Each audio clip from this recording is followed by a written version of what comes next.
YouTube, what's up? You see the president stumble yesterday? Got sandbagged. That's the claim. Why did they do him dirty like that? Why did they do the president dirty like that, man? And then the one guy that was there, he was like right there. Wait. Dude's pushing 80, man. What are we doing in America? Well, we have to have an 80-year-old president. If he wins re-election, Joe Biden will be 80 years old, the oldest president to be sitting in office in the history of this country. What are we doing? I mean, even if their golden boy Trump win, I mean, he's pushing, what, 77, 78?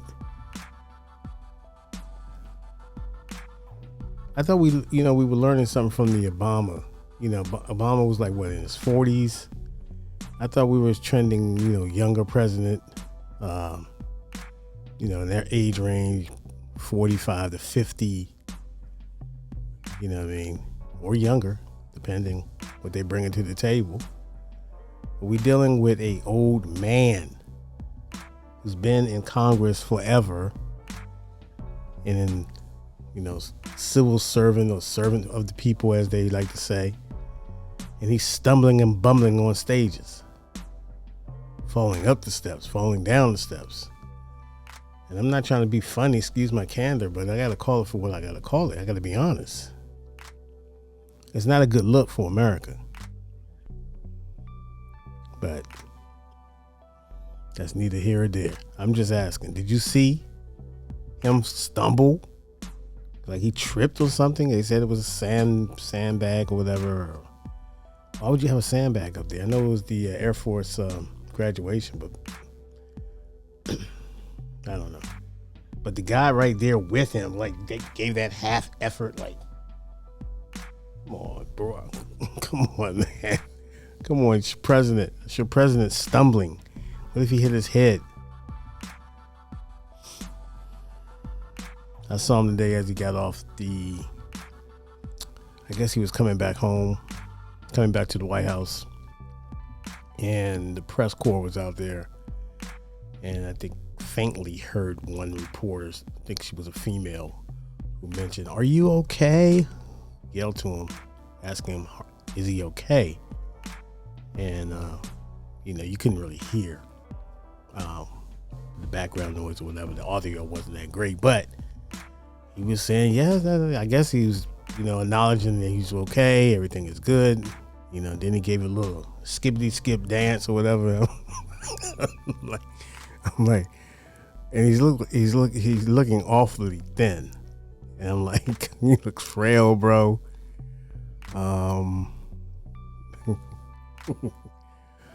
Biden, man.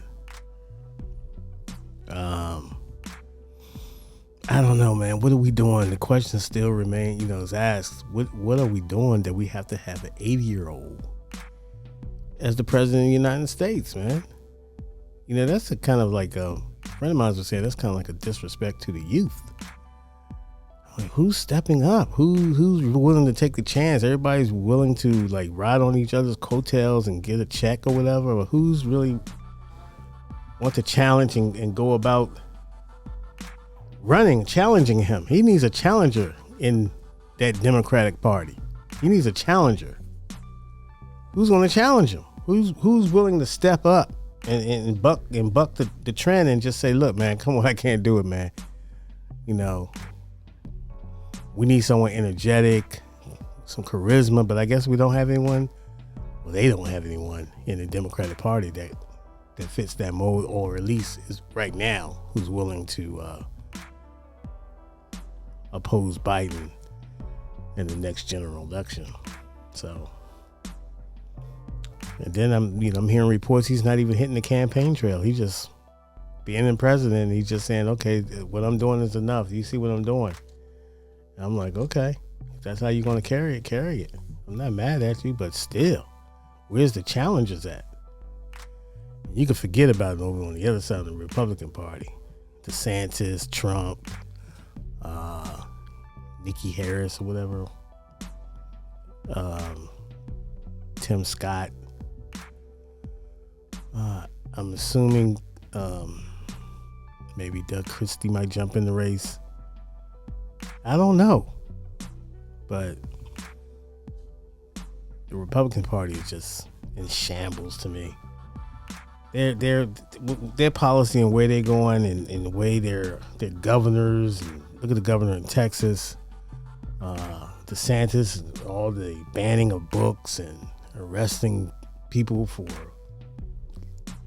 teaching people about their culture and their history. They're pretty much, DeSantis is saying he wants to wipe out all of African American history in this country. That's pretty much what he's saying.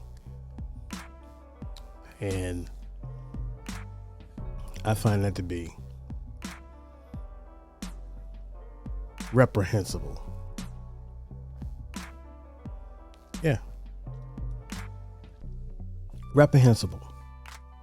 And it's for me, I'm just going to ban Florida. It's on the ban list. I told my buddy that. I said, he's from Florida. I said, man, I'm going to boycott that state. They care more about the alligators than black folks. As evident by the Florida Gators, sorry.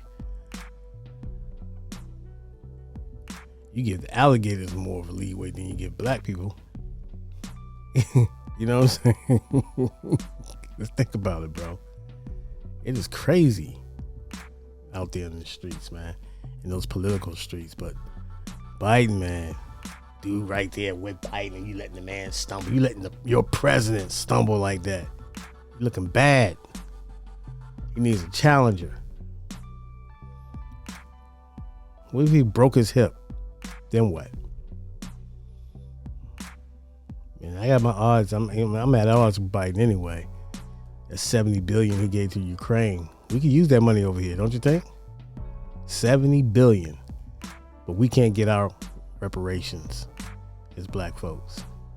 See what I'm saying? They don't care about you. They don't. They just want your vote. Oh, vote for us. We on your side. They don't care. Because they know you're going to still vote. They don't care. Because they know they can rely on your vote. The black vote's going to go to the Democratic Party. They don't care about you. 70 billion. No. Yeah, 70 billion. Might be more than that. And you know they backdooring some of that money. You know all that money ain't going for no effort. It's going to somebody's pockets on the back end. Who may that be? You know, Biden, they claim is very corrupt. I think all politicians are somewhat corrupt. It's just lesser of the two evils you're going to rock with. And that's pretty much how it's been for probably the past 25 years. You know what I mean? So how much of a campaign donation can you give me in order for me to pay attention to you? So that's corruption in itself. The people are no longer the priority. It's a power structure. You know what I mean? And they're fighting for power. You know, just let's call it for what it is. But it's disgusting all the way across the board. It's very disgusting. So I don't know, man. I don't know. But, you know, the voters need to wake up. And until we do, until we wake up and hold these people accountable, then we deserve to get nothing. Because we keep going for the same old okie doke.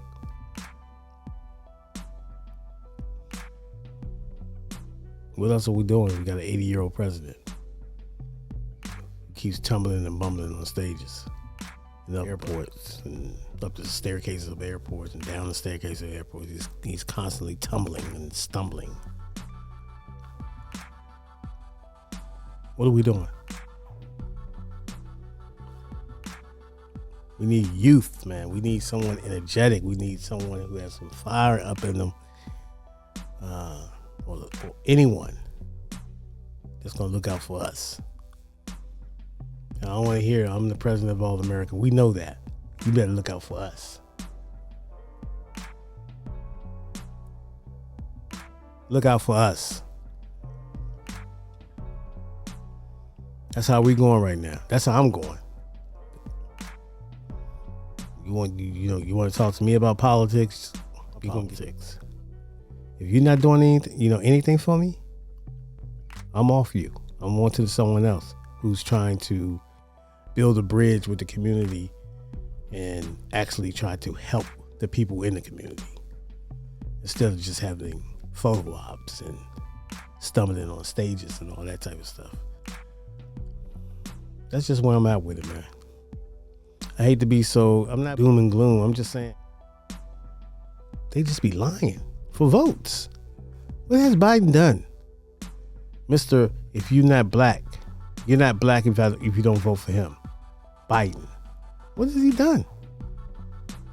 What has he done since he's been in office?